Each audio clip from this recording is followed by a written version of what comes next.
ani fayyeera.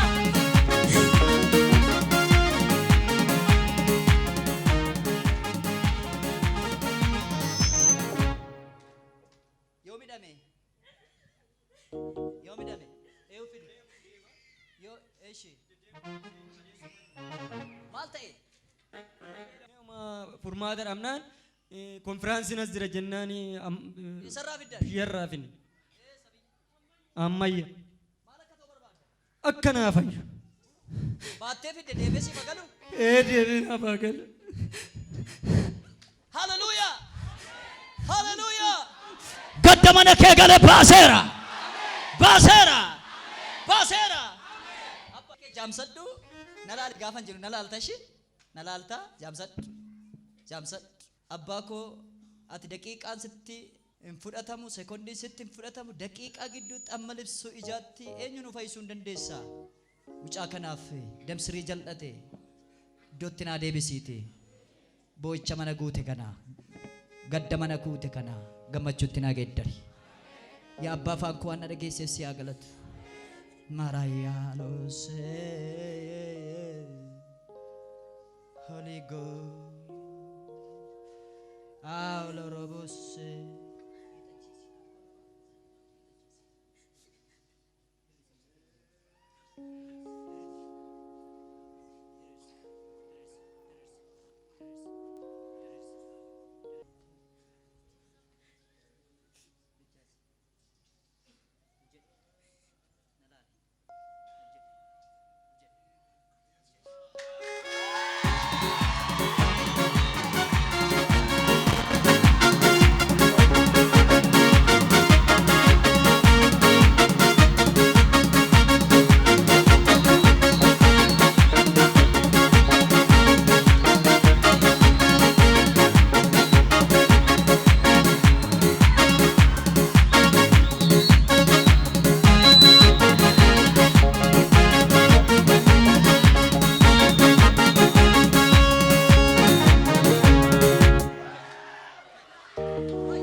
galata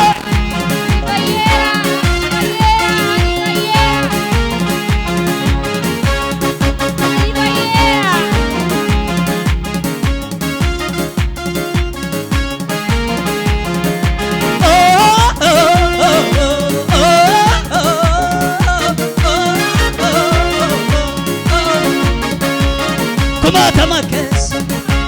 na arge mapapa na wajjin gale walsene madako golgaatu puuko adarraa tasaase makaaraka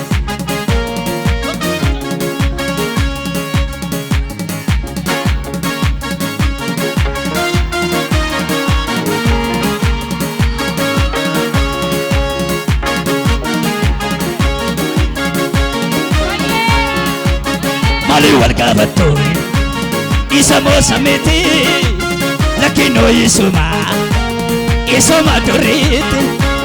yesus kotu dhufe seenaa koo haaresse kanaaf jireenyi koo isi wallaalchise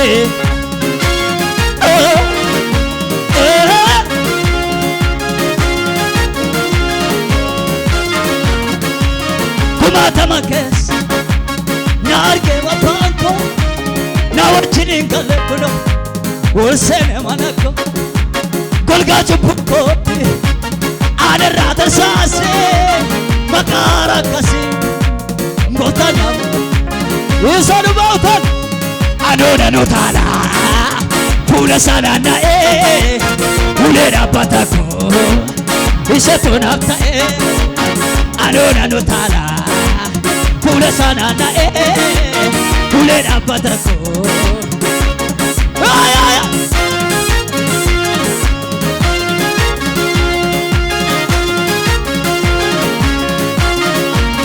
Arka kalfun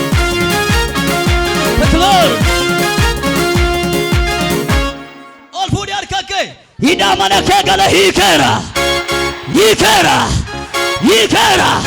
Yikera Yikera Yiker socho'anii kameera